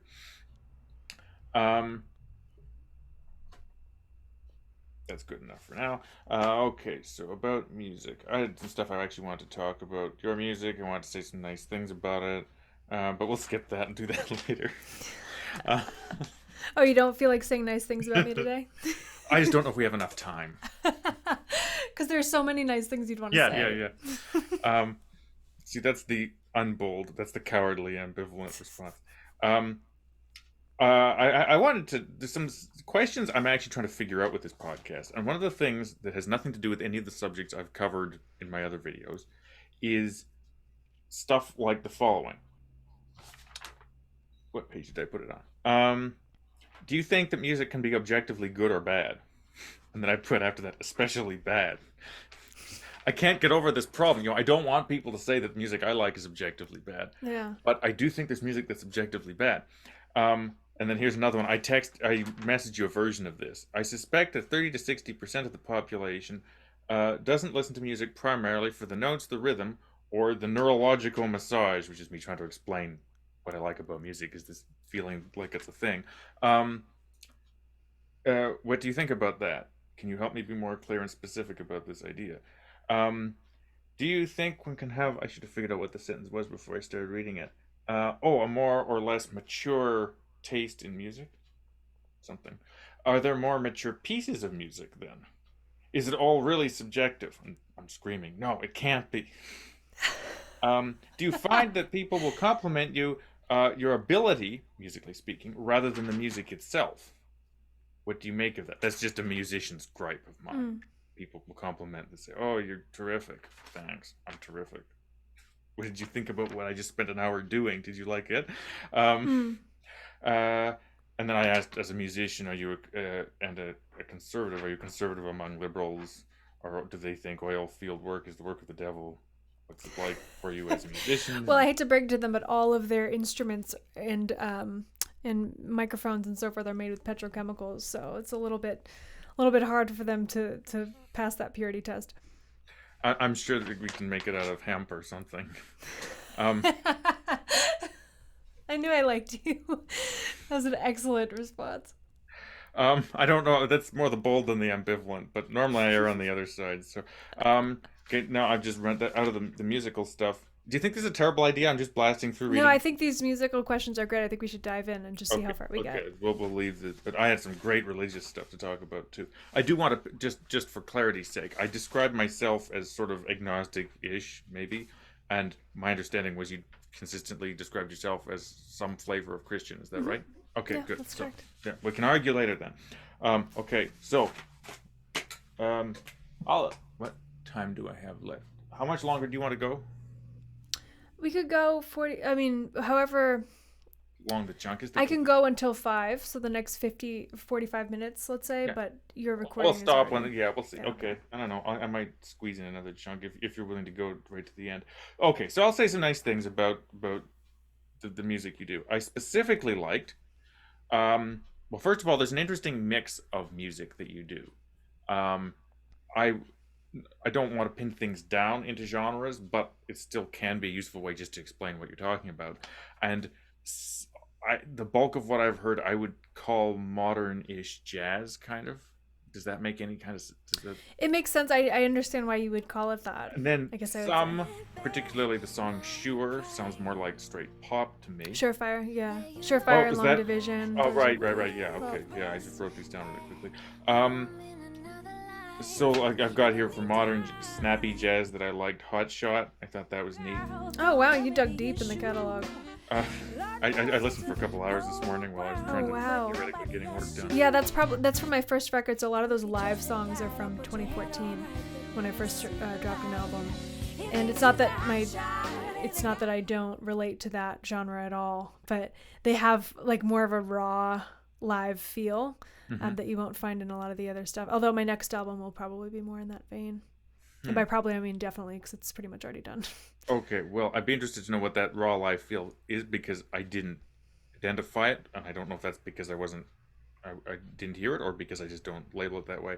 And then Chicago was a song that was to me it's more like easygoing jazz, but Oh, wow. So you found that on YouTube. Yeah, that's yeah. not even out anymore, like on Spotify. Yeah, all I or did was that. YouTube. There's two things. I went to their channel, but YouTube does this thing, and I don't know what the copyright rules are, where it'll create a topic for Yeah. songs and so they had stuff there that you didn't have up. So I started to go into that stuff. Yeah, that's Um, all the stuff that's on Spotify and so forth. and yeah, but it's so I particularly liked those ones. There's a lot of stuff that has more of I call it a modern jazz sound, and I I would don't say know if that's pop jazz or like pop soul is another way to put it. It I did just write kind of folk depends here what as well song. as a category. Yeah, there's a little bit of folk too. I'm a little bit schizophrenic genre-wise because I simply don't care enough to Yeah, like well, I don't build understand how something people do cohesive. because to me, if you do one genre, it's so limited and dull. Like I Yeah, don't it's want tough, to. but I also understand like why you listen to Miles Davis because you want Miles Davis and that like he's got a sound that you want. It's not that he doesn't change over time, but if he's changing every other day, it would be confusing for listeners. So I sympathize with both sides of it, Well, but I've just kind of decided, like I'm doing this whatever, however I'm going to do it. well, the thing for me, and I say this, it's not like I've made albums or anything, but if I ever got to that point, I can't see like say you do rock. To me, in my humble opinion, rock is good for fun songs. If you want to do a slow song, it's a lot rougher. It Mm. can do it, but it's not its specialty to me. Mm-hmm. More like fast dancey stuff. So why limit yourself? Why not do something? Now the thing is, I suppose Mm. people limit themselves; they actually get good at it, as opposed to just kind of doing a little bit of this and that, which is what That's true. I would do. But what is interesting, and in the nature of our boldly ambivalent Braver Angels conversation, is the stuff that I of yours that is what I would call more modern jazz. Again, if there's a better label, tell me what it is. Like it's less of a to me discernible melody. It's more rhythmically complicated. It's more either dissonant or subtle harmonies, sophisticated, modern. It will lose me often. So the songs I picked out were like the jazziest ones so far that I liked. And it's interesting that I want to know, and I may not be able to figure it out, what what is it that appeals to you about that style? Because for So me, it's right I'm on not the sure that I edge. know which style You you don't know what I'm mean. talking about? So Um, the um, well, I don't know if I know how to describe it better than. I don't have a great musical vocabulary. it's tough. It's a little bit like describing food, like tastes and smells. Yeah. Um, the thing is that it's right on the edge. Like there's where I like. I've always liked rhythm, and the older I get, the more I like rhythm and rhythmically complex things and syncopation and so on. And I have developed a taste for more dissonant harmonies, whereas when I was a kid, I wanted it pretty Mm. square. Um, but I still reached the limits in what I'm calling modern jazz, and maybe that's the wrong thing to call it. I contrast that with, like, normally would just be called jazz, but then you've got big band, which is different, Mm-hmm. which I understand better. But more like, I don't know. I mean, the songs I came up with, um, That describe what you're talking about. they yeah, like Hot Shot is a mix. Like to me, it's right on the edge where I like it, and I like it's got a snappy, it's got a jauntiness to it in terms of the feelings that come with the style. It's usually like more of a jaunty thing, unless it's slower, and then it's very mellow and languid. And I don't know. I'm trying. We might just have to drop that It's one out. challenging. So the word modern. It's interesting that you're using the word modern. I'm not totally sure what you're trying to get at with that. Okay, I'll When take one more I stab, and then associate the word modern with chaotic jazz that is more challenging to listen to because there's no discernible melody at all. that is more that to me is what it's heading towards. When I say modern, I'm thinking of like, in contrast to more of what I would expect, like a Dixieland jazz Interesting. band. Okay, so That's I think I disagree. I mean, you must be hitting on something real because you are discerning something, and, yeah, and I know that it's challenging to put words to this, so that's where we're falling short, I imagine. I don't quite know. I don't think the words you're using are correct. Like I don't. I wouldn't never describe them that way. I think that my music is actually very melodic because I know that it takes me from the very bottom of my range to the very top of my range. And I also know that a lot of these songs, not all of them, but most of them are very singable, such that people get them in their heads a lot. And I'll have friends who like will start singing my songs out of the blue. Hot Shot may not be the best example I of was that, just about because to. it's from the earlier stuff. But it actually, you might be surprised. I People like people who gravitate toward like a Jack Johnson kind of music with a lot of words and a lot of like punctuating syllables, right, they're right, right. not going to maybe follow along with the verses, but on that hook, the hook is what you want people following along on anyway. And that's generally where I think that I don't tend to lose people. Now, have I grown since 2014 when Hot Shot came out and that whole like live album came out? Mm-hmm. Definitely, like 1000%. But But yeah, I don't know. like to me, 5,000 candles, candles, Mhm. some kind of light, is more. Can't call it to mind now, but it was stuck in my head this morning because you Mhm. mentioned it, so I listened to it a few times. Um, is more followable for me. Yes, Now, I I may have agree. some kind of melody impairment because sometimes I listen to something and it is just chaos to me. I've gotten better, and I just had to listen to something a few times before I know what's going on. Um, You're but right. You're right. 5,000 Candles has Hot Shot beat by miles in that way. but of like, can I think of an contrasting? It's the one that automatically plays on your channel. Is Queen? Yeah, God that's played a joke on my vanity. Yeah, like that one's crazy. That right. So, actually is, I think, very much what you're saying. You okay, would never catch my friends singing that song, right. But I but mean, people love it still. rhythmically, I like it, and I dip in and out of for the rest of it. But Yeah. So that's sort of is it like, to me, me? there's Is like you've it got the human condition? So like you have these parts that are more singable, but then most of it is like all over the place. right. You've got for me, there's 5,000 candles, then there's Hot Shot, and then there's Queen. Like that's progressing Mm. from. I say, okay, Yes. this is something I understand. To this is something that's intriguingly different. It's on the border. This has almost lost me. Yes. That So makes I'm perfect just saying sense to that to me. try to Hmm. convey what it is that I'm trying to convey. Yeah, I Um, think you got it. I think you got it. And I think so I could probably chart most of my songs along that spectrum somewhere. And I would put most of them toward the more singable side, especially in recent years. mhm. But I think you're right that there's a great deal of them that are kind of more playful and I don't want to say sophisticated in like a flattering way, but they're just a little bit more complex, which is not a a positive descriptor in music necessarily. Right. Okay. So for people like me, and I'm sure there are others who struggle with to make sense of like somewhere along that spectrum get lost, and I don't Hmm. know how far the spectrum goes. Is there anything you can say to explain to pull us further along? Like to say, Well, no, it's actually good over here. Here's how hmm, here's why or here's how it strikes me or here's that's what. such a good question. I don't think that I'm inclined to, Julian, because I'm not really in the business of trying to persuade people to listen to my music. No, I but I'm think that asking there's you. yeah, I know, but I'm just not. I'm not inclined because I know how I came to love that kind of music, and it was probably in my genetics or something because I've gravitated toward that kind of stuff since before I knew that it was its own genre. There were certain songs that I would pick up on as a kid. Maybe there was a CD of 12 songs and one of them would have that flavor. Well, that would be the one that I would gravitate toward. And then I realized in late high school, oh my gosh, this is like an entire genre. It's called neo soul, Mhm.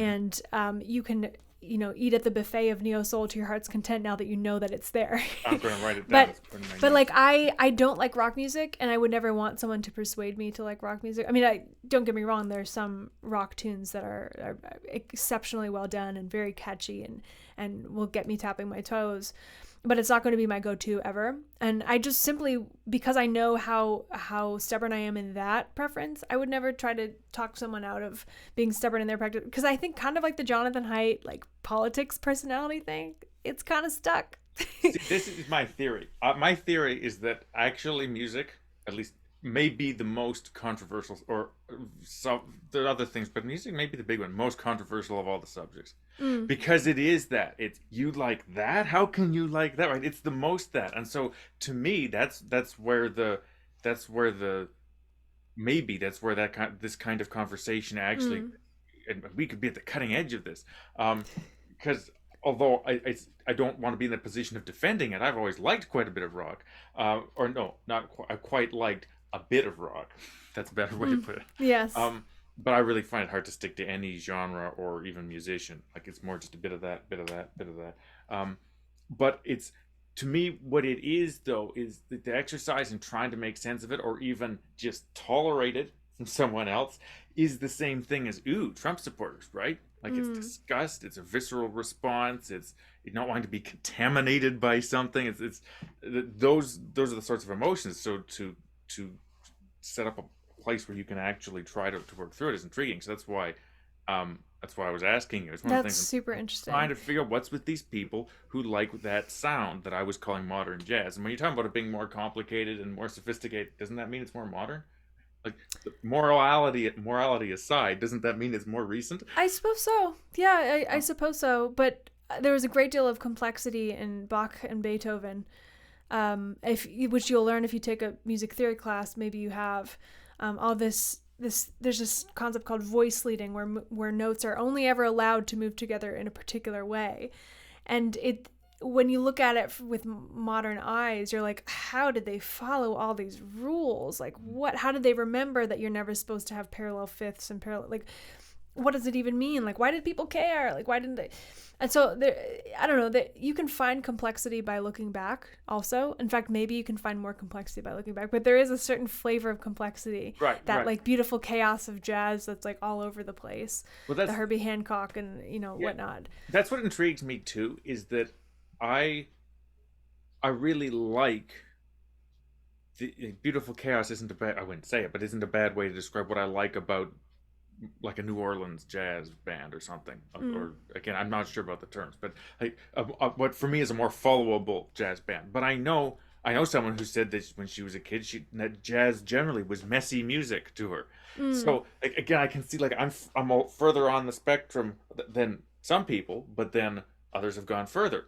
yeah. Of course, I think where I am is the right one. But so the point is, I can see I could in some cases be playing some music for someone and saying, listen to this, I like this and this and this, and then say, oh, it's too confusing, it makes me dizzy. I know someone who Mm-hmm. said the song made that would make her dizzy. Yeah, I know Um, people who've said the same. Yeah. and well, it was kind of a imitative round kind of thing, so it almost has that effect. Um, Mm, but so I can see I'm in, to other people I am the mystery that that you are to me. So I'm Yeah. trying to figure that. So that's the interest. It's interesting to try and figure that out, and it's interesting in light of what strong emotions it can bring up. Yeah. People Yeah. are. I just as an example of some of those strong emotions. An ex-boyfriend of mine, his name was Julian, actually. This was years ago. Um, I got into his car one time, and he was playing heavy metal music. And he doesn't normally listen to heavy metal. We had pretty like, I mean, whenever I was in his car, he would mostly be playing the kind of stuff that I loved. Like we vibed on the stuff that I like. But he has more diverse tastes. He was listening to heavy metal that day, and when I got into the car, I had such a visceral reaction to it that I just turned down the volume knob, turned it off. He didn't like that. He didn't feel very respected by that. And that was like the beginning of the end for us, the very short end. Because it's true, like what I felt was very strong in response to that music. It was like, ugh, like get this away from me. And what he felt in response to me feeling that response was was equally passionate. So that was something that I'll never do again. I've learned my lesson.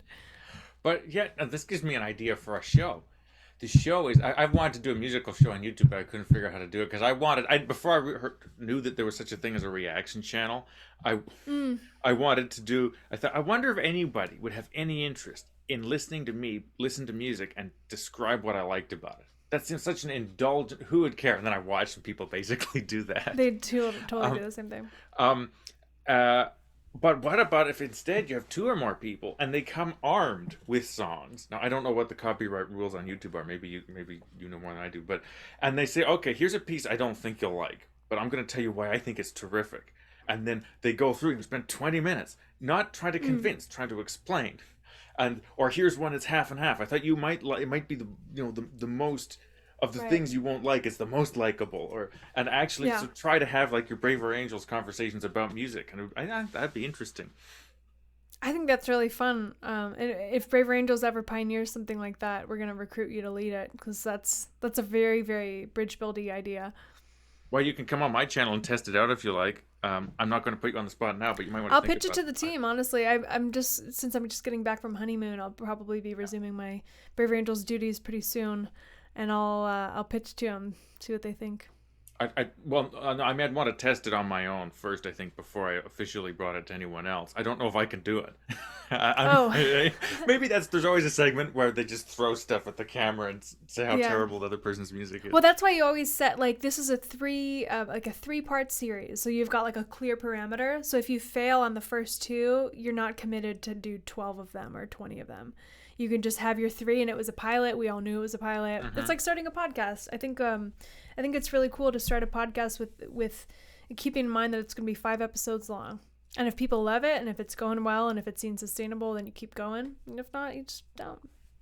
How to be an elegant quitter. That's Yeah, yeah. I sort of had that my in mind next book. with my podcast. Yeah. Exactly. I thought, okay, I'll do a handful of episodes, and then that way, if I stop, I've left a useful chunk. If someone Yeah. stumbles across one and Yeah, likes it, there'll be a absolutely. few more. But I never really did the reevaluating process, though. That was supposed to be part of the deals. Okay, was this bad? Have throngs of people come after you with pitchforks? I really don't know what podcasting does, if you actually have an audience, does to you. I really wonder about just sort of the celebrity talking, having opinions. Mm. Position is a dangerous psychological position to be in, and I really don't know that it's something that I could do without being affected negatively by it. Yeah. I think too there's something strange that happens to you once enough people in the world have asked you for your opinion. I mean, I'm just talking in a very limited capacity with my very, very limited sense of notoriety or lack thereof. You can very quickly get a big head and relish a little too much people wanting to know what you think of things. And now, of course, it's in the inverse when you're in the hosting world. People aren't necessarily asking you for your take, but that having a platform, that being able to, you know, be a gatekeeper for other people who want to call on, I could see how that would be challenging to my character if I were you. Yeah, well, my thing is more just the idea of I like the image of being the boldly ambivalent Mm. person, and so and yeah, where I go with that, and just sort of how I think of myself in that. I don't know. I don't know how to explain it exactly, but um, yeah. So that's interesting. I think I don't know if I really got an answer to my question, but I think I What was managed the to. question?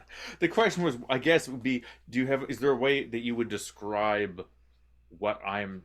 I guess there's two parts. Is there a way that you could describe what it is that I'm talking about in music when I'll set out that spectrum? That like spectrum of accessibility. Yeah, I or don't know that spectrum I have. jazziness, or Yeah, I don't. It's so jazziness. It's not a word that I use a lot. But I could see why it would be someone's go-to. well, it's The interesting. answer is I don't know how to describe it. The fact that my assumption in podcasting is if someone doesn't know the answer, then you just need 3 more hours and they'll figure it out. uh, um, uh, yeah, the fact that our I initially failed so utterly to convey what I was trying to describe is interesting to me, because it suggests that maybe there's some useful information for me to find in how you would think of it. Mm. Um, but I'm still not getting any useful information there. Well, we'll return to that. I'll put a note. I'm interested in. I'd want to pursue that further and see. This is the good work that you can do. I do have a pretty strong visceral response to music further along that spectrum. Like I say, when I listen to Hot Shot, it's in some ways it's right on the cusp for me. I can definitely enjoy it, but it's in dangerous territory. So think of all the people that you could aid me in having a relationship with by pulling me further along. There'll be more people who with tastes I'll be able to understand and accept. So it's a service. It's like, as I say, those are the Trump supporters for me. Well, The Trump supporters of the musical accessibility spectrum. Yeah.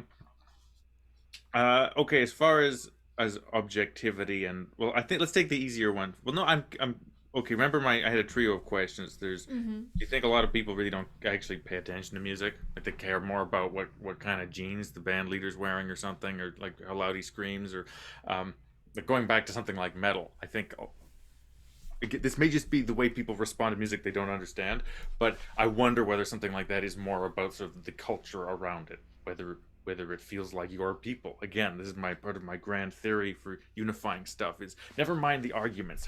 Most of the time, people's arguments are just things they tacked on later. It's what's the social, emotional blob that they're attracted to. What kinds of traits and personalities grab them? What seems trustworthy to them? What seems fun? What seems do you have the sense with music that people, maybe it's not more than anywhere else, but that's a big factor? I think that's a really good question. I think that there are a lot of people who I would describe as cynical, who would say yes. Not because there's anything wrong with having a culture and sticking to your people. I mean, you can imagine someone who would listen to classical music and like the way that it makes them feel. It feels very civilized culturally to me. Civilized, right? Like, if you're gonna have a tea party and you're playing classical, you're the type of person who would do that, and that feels good to them.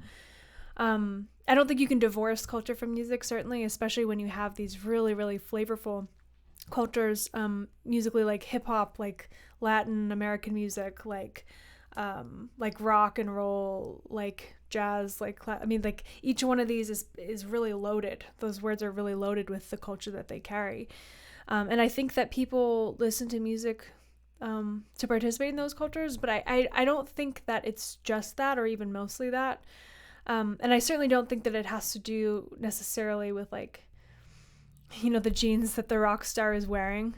I think that it helps to be attractive in every area of life. Like, you're not going to find someone whose life was made more difficult because they were decent looking. Being easy on the eyes helps you accumulate fans, whatever it is you're trying to do, whether you're a scientist or the president or a musician. But it can, I should say too, that it lends itself to people wanting to like what you're doing. We have a bias toward people that we want to like because, okay, I see that you're attractive, so therefore I'm also going to project that you're intelligent and that you're a good singer and that you're a very profound songwriter. So when I hear this song that you wrote that I didn't quite understand, I'm going to assume it makes sense because you're a hot guy or girl or whatever it may be. So there is some of that influence. But I think that when people turn on their radios or their Spotify playlist, it would be hard to sustain listening when it's just listening that they have at accessing in that moment if all that they wanted was the superficial Harry Styles is so hot image. You know what I mean? But I mean the whole mood and Yeah. image of it, and the question isn't whether that is like secretly is that what you or I would listen to. It's whether it seems to me that just based on how people won't even notice when someone's wildly out of tune, or they don't notice the arrangement at all. So are they even listening to anything other than the singer? Mm. Um, this is Other than something. the singer, that's a great point. I mean, Well, as a non, like right. I don't gravitate specifically towards vocals. I've always had trouble understanding them, and then that's just been a cycle where because I was bad at understanding them, I Yeah. didn't listen to them. So then when I got to a new piece, I didn't listen to it, and then so I just You know so what's funny is I think a lot of men don't really listen to vocals that much, or like don't listen to lyrics specifically. It's so interesting. I often I've find never. that guys don't know the words to songs. That's it. Well, then there's the whole verbal thing, right? Like there is the verbal intelligence is supposed to be a thing. Sure. Um, but I think Julian, the what you would find in any art form is that there are a whole lot of strings behind the scenes that any given, puppeteer of an art form is pulling. And the average person is not going to see or even think about the existence of those strings. And the more sophisticated you get as a fellow creator in that art form, you're going to pay attention to it. But certainly what I would say is if those strings disappeared, you would notice the puppet falling. So if you took the bass line out of, your favorite hip hop record, oh God, everybody's going to notice. They're going to be like, something's wrong here. If you took the drums out, like, are you kidding me? Like they might not be paying attention to the hi-hat in that part or the toms in this other part. But if you took the toms or the hi-hat out, even just like half of the drum kit, the song wouldn't hit the same. All this stuff is built to trigger your senses in a particular way such that you don't even notice that it's going on. It's very manipulative, but in a good way and in a pure way.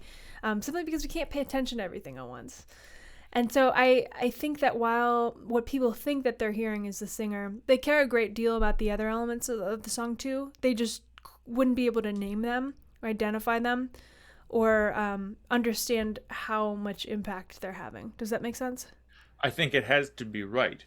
I'm still curious to know whether you think that like maybe more than 50% of people who listen to music in your personal experience seem to almost not be listening to the music itself. Like there seems to be, what do I mean? I'm repeating the question, but I'm not actually thinking it through. It's not like I just hear certain styles or something that I don't like and I think, oh, how could you possibly like that? It must just be because you like the cultural associations. But it just seems like things like if you gone to, I don't know if maybe big towns are different, but small town open mics. Yeah, I'm in a small town and I've certainly been to small town open mics. And my beef is it's mostly people who are practicing performing. Yes. And no one's going to an open mic to listen. Including me, which is part of the reason I stopped going. Yeah, like, and what no a jerk. no one who goes realizes that they should listen. Everyone thinks that everyone will eagerly listen to them. Yeah. It's a really interesting culture. I've thought actually quite a bit about starting an open mic up here, and now is not the time. But I've thought about this problem of like people going to open mics just to be seen and not to see and listen. But then again, I mean, I don't really want to listen to someone practicing their song necessarily. Like, yeah, I wouldn't mind them coming to find be some seen. other I just layer don't of want to hear meaning. them. Yeah. But I know part of it is that, I've had a guy who was running an open mic saying that when I was expressing my problems with it, he was saying that he liked the idea of people coming and sharing. And yeah, I like that in theory, but most of them, I don't want to hear what they're doing. I like that. Why in would theory. I do that when I can hear Exactly. something actually good on YouTube? I completely understand that. Yeah, I mean, the answer to that why I think is community. I've been to some open mics. There was one in Chicago in particular called the Gala that's no longer around.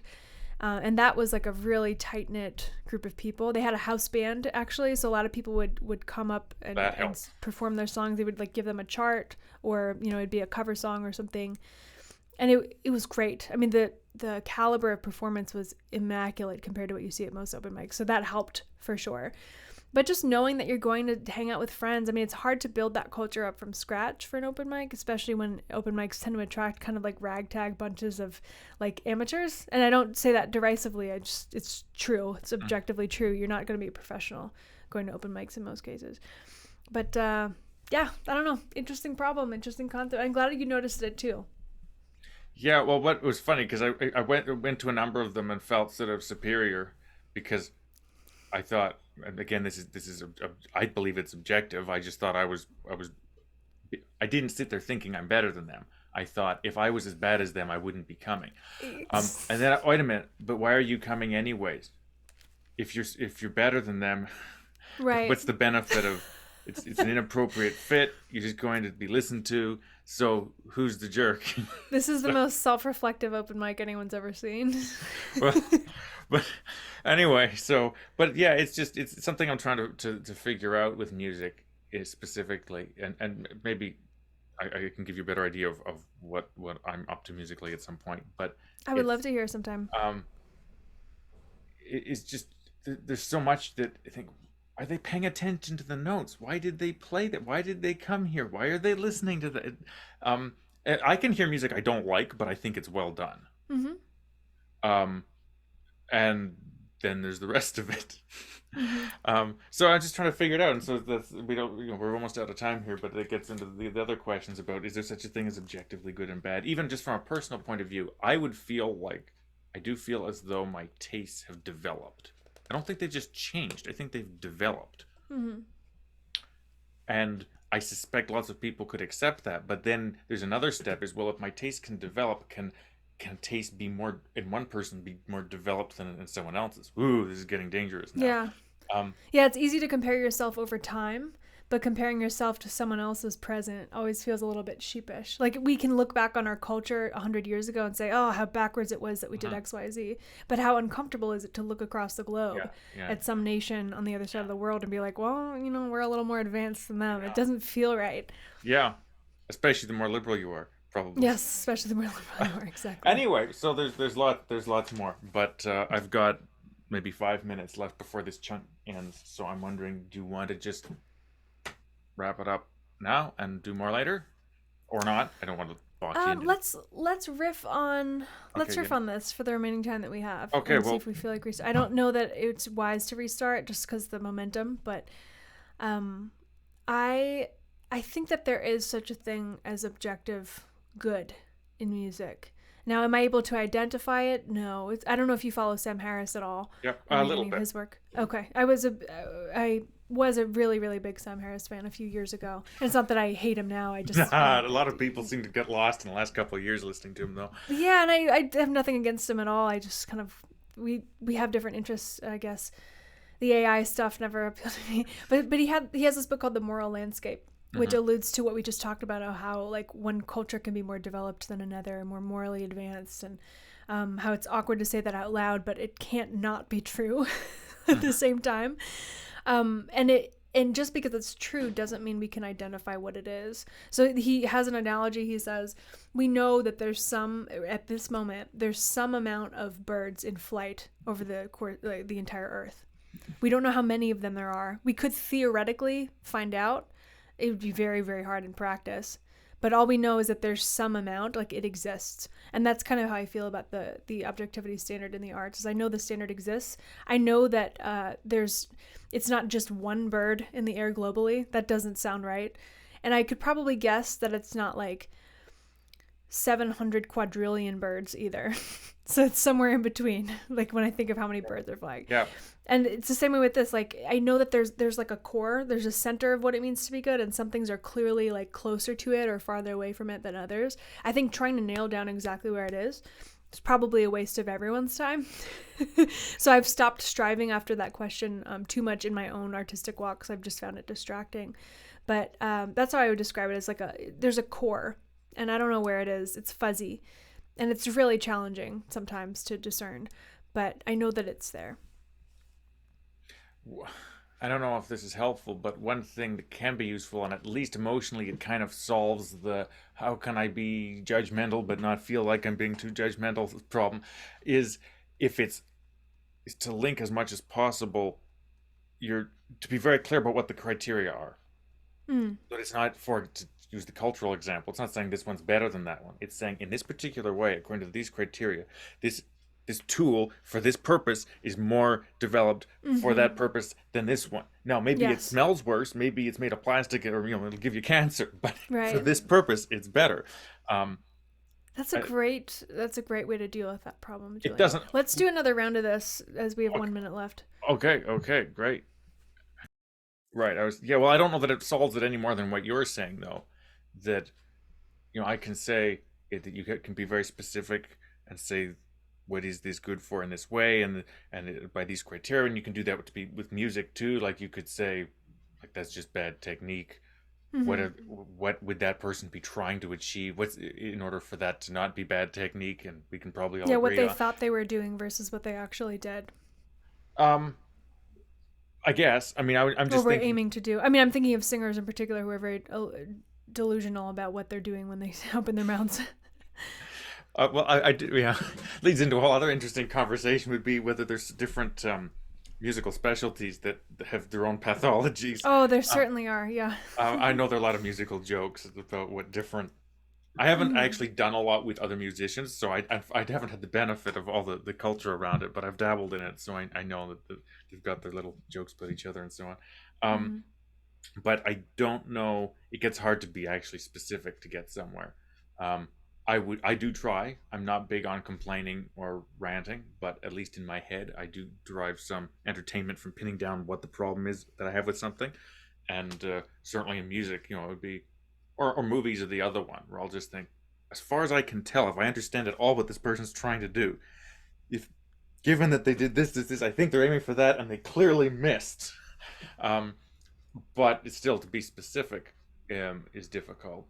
I'd be curious to know, like a lot of the stuff on the radio, whether it's just cheaply put together, so it's just not that great. Because I'm big on the arrangement, partly because I have this vocal thing. So even though I hear the vocal Hmm. part, I hear it more as an instrument than and the words is just kind of a pile of words, unless it depends on how structured Mm. it is and how easily I can follow it. But so it's more like just sort of a cloud of feeling that comes from the words, which sometimes I wonder if that's all that's in mind. Actually, that reminds me of something else. When you were talking to Coleman Hughes, you both talked about that. I was pleased to hear you both talking about approaching music in what sounds to me like a good artsy way, um, which was um, not necessarily knowing what you were up to, but just having something you were after.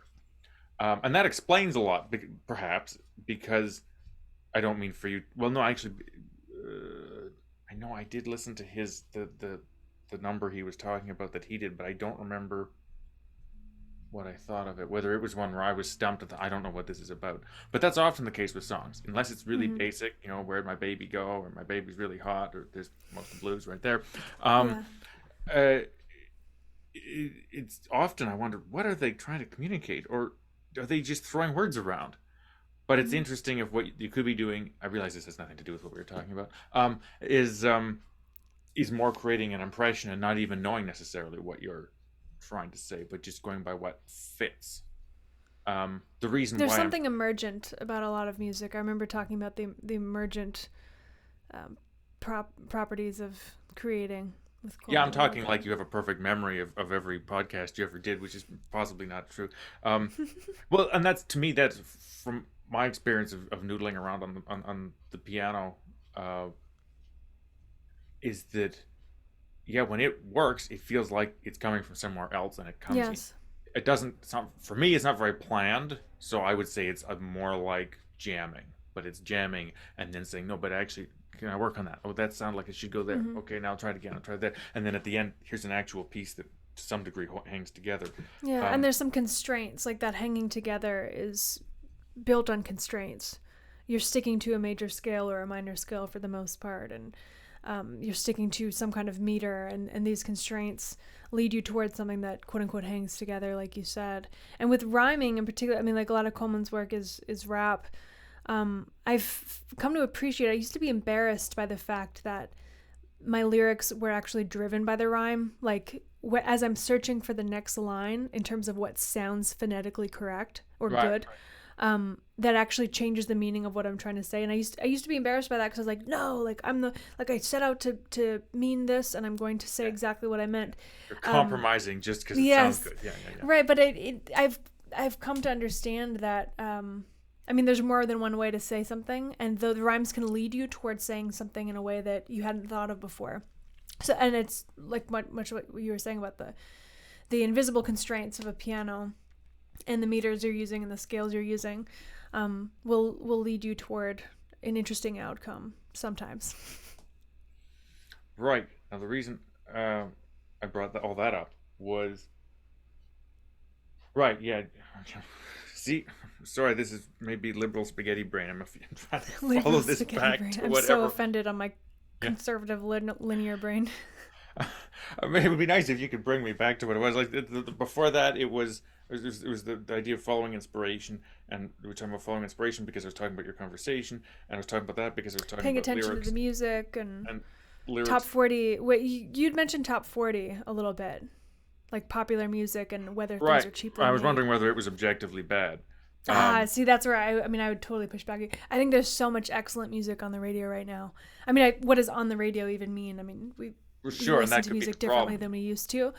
But I mean in a car listening to like. But so much of it's good. Like so much of it's good, and the arrangements are really thoughtful. And I say this as someone, I'm biased because those are my friends playing on some of those tracks. Like I know top 40 musicians.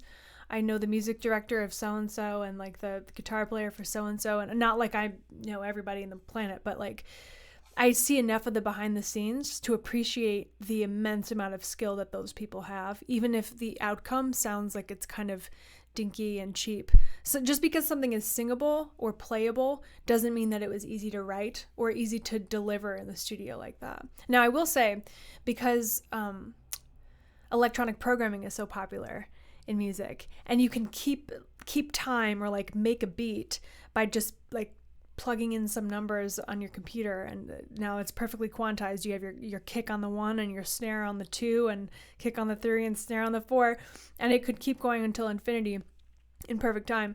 That has invited a number of people into the musical arena that would not otherwise be able to keep time. So there's a different skill set that's emerging, and my own music director would say he doesn't like that. He would object. He would rather see a world where Alma Cook doesn't have a chance to make music.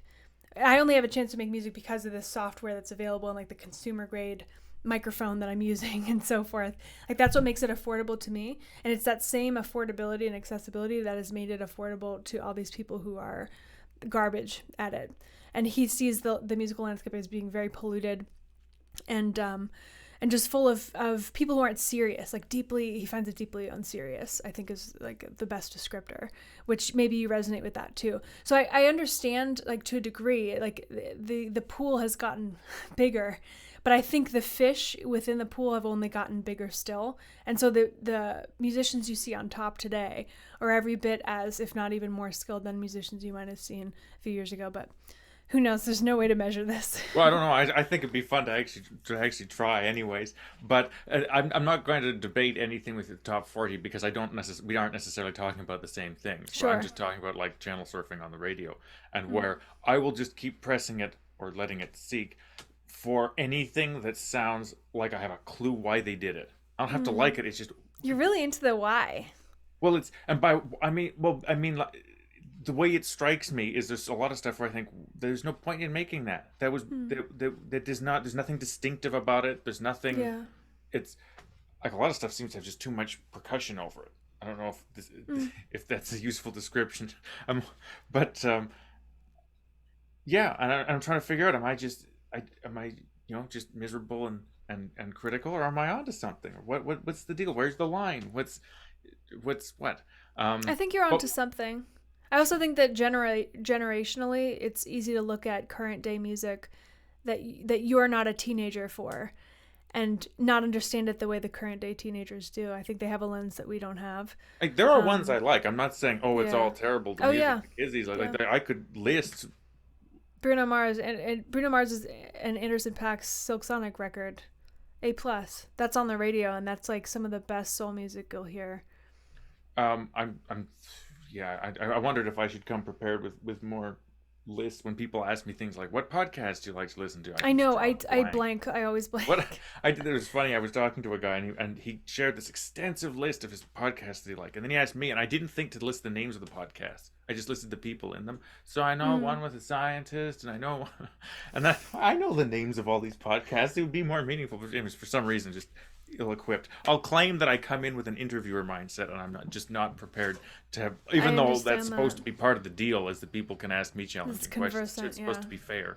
Hmm. Um, Well, I look but forward to doing that long form with you on music and more next time. I've got to run here and make dinner for my beloved. okay. But what a delight. Is there anything you wanted to add or ask before we wrap up here? I don't think so. I don't. I'm just trying to check my notes to see if anything jumps out at me, but I didn't have a conclusion. I meant to. It's Um, perfectly all right. I received wise advice from a wise, like old-fashioned interviewer who said he starts with how he wants. He knows how he wants to start and how he wants to end, and then he follows the conversation in the middle. Mm-hmm. That seems sensible. I've never done it. I don't know. Yeah. Well, I'm really happy with how this turned out. As I said, I was unsure whether I kind of had the feeling it would either be good or it would be a dud. But it exceeded my optimistic expectations. Oh, Um, that's great to hear. I really enjoyed it. This was my first podcast since probably several months since before yeah, the me wedding. too. Yeah, So yeah, yeah. Yeah. Well, as I said, I don't like to put people on the spot, but I'd definitely be happy to do more of these in the future. So absolutely, think about it. anytime, Julian. And yeah, I see a couple. I'd like to do that antagonistic music series. I have to think of how to brand it, but Yeah, well, I'm here anytime you wanna bless someone with some rock music. I think that I think it could unify the universe to have people constructively arguing about music. Um, and yeah, Burton Cummings springs to mind instantly as someone that I would argue for. Um, okay. Anyway, yeah. Yeah. If there was stuff I was supposed to say, I don't know what it was. No, I don't have other stuff. Is there anything you want to sell anybody or anything like? I'll put all the links. Like you can give me Yeah, a you could list of put the links. links there, but Alma Cook, if you search that on any major music streaming platform or YouTube, you'll find me on Twitter. Here Alma, that's HEAR, like here with your ear, Alma. And yeah, I feel lucky to have gotten to know you a little bit better over the last couple hours, and happy to come on again, Julian. Okay, I had fun. Talk to you later. Thanks. Me too. All See you that later. jazz. Cry by my side when I'm hopeless. You'll paint a pretty sky to light a smile.